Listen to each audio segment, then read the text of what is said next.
Vă salut, dragi prieteni, suntem în deplasare și cu ocazia asta vreau să răspund la câteva întrebări foarte prezente. Întrebările sunt de genul următor. Eu am făcut tutorial despre tăiere la prun și după care vin întrebările. Dar la cireș poți să tai acum? Dar la cais poți să tai acum? Adică mă refer la tăierile în verde. Și acum haideți să vă spun când se fac tăierile în verde. Care sunt elementele care ne dirigează dacă putem să facem această tăiere sau nu putem să facem această tăiere. Sunt două elemente foarte clare. Se face după recoltare, dar nu mai devreme de luna august. Am spus în toate tutorialele mele. Acum, mai este încă un indiciu foarte important de care trebuie să ținem cont. În afară de faptul că se face în luna august și după recoltare, mai este încă un indiciu foarte important. Și anume acela ca lăstarea pomului respectiv să fie și din creștere, adică să nu mai aibă creștere. Să oprească din creștere, practic. Cum stabilim dacă lăstare s-au oprit din creștere?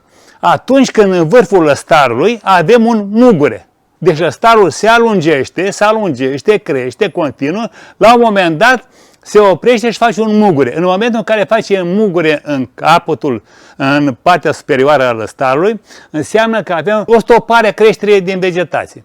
Și haideți să vedem acum la caisul ăsta, de exemplu. Putem să facem o tăiere în verde sau nu? Suntem pe data de 14 august. Ar fi un moment bun calendaristic. Vreau să vedem, pomul ne permite după cel de-al doilea indiciu? Luăm un lăstar, să vedem. S-a oprit din creștere? Nu s-a oprit, vedeți? Nu are mugure. E și atacat un pic aici, dar nu asta e important. Important este că are frunzulițe tinere, vedeți?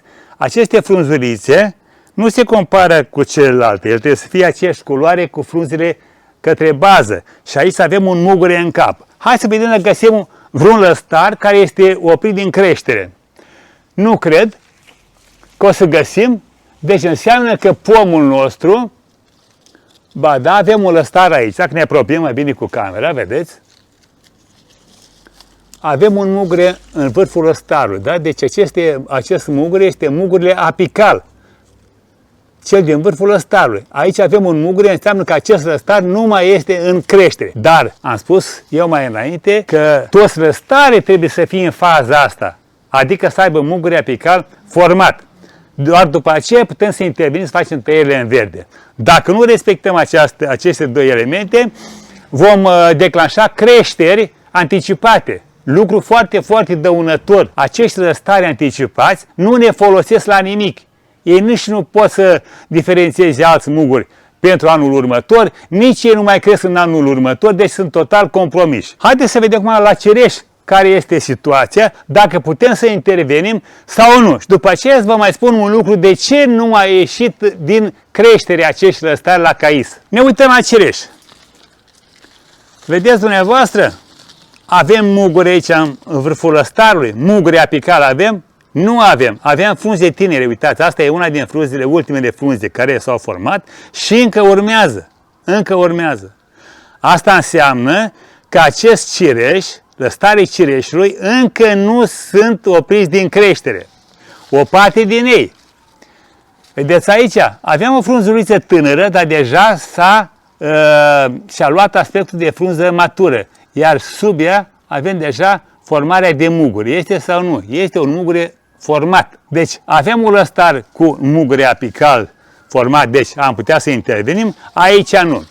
Deci avem aici o alternanță de lăstari care o parte dintre ei sunt pregătiți pentru a intra la tăierea în verde, adică din ei nu vor mai porni alți lăstari anticipați, dar avem și lăstari care încă nu au ieșit din creștere, încă se alungesc. Și atunci ne întrebăm de ce la ora asta, după ce s-a recoltat cireșul de o lună și jumătate, suntem în august, e după recoltare și totuși nu putem să facem tăierea în verde.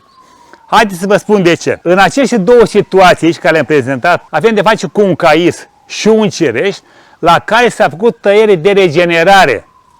Deci s-a intervenit în coroană, s-a dat o parte importantă din coroană jos și atunci și caisul și cireșul au generat creșteri noi și durează creșterea asta mai mult decât normal, pentru că el nu are vegetație suficientă. Coroana acum este în dezechilibru în raport cu rădăcina. Am spus de mai multe ori că echilibrul ăsta trebuie să stea în permanență în atenția noastră. Echilibru, raportul între coroană și rădăcină. În cazul nostru, în situația asta de aici, rădăcina este mult mai mare, mult mai puternică, degajă multă sevă, iar coroana se duce încă în vegetație. Deci, intervenția la tăierea în verde în această situație se face mai târziu, poate în septembrie, sau dacă nu, o lăsăm pentru primăvară și nu mai facem tăierea în verde. În concluzie, momentul pentru tăierea în verde trebuie să se țină cont de următoarele indicii.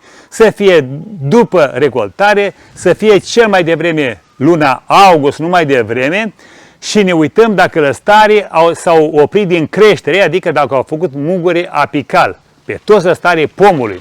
Doar în momentul ăsta facem intrarea la tăierea în verde, indiferent de specie. Dacă a trecut și luna august, a fost și după recoltare și totuși nu putem să facem intervenție pentru că lăstarii continuă să crească, datorită faptului că am modificat coroana și avem creștere puternice, atunci renunțăm la tăierea în verde și facem tăierea în primăvară în uscat. Ăsta a fost tutorialul pentru astăzi. Sper să vă fi răspuns la întrebările dumneavoastră. La revedere și succes pe toată linia!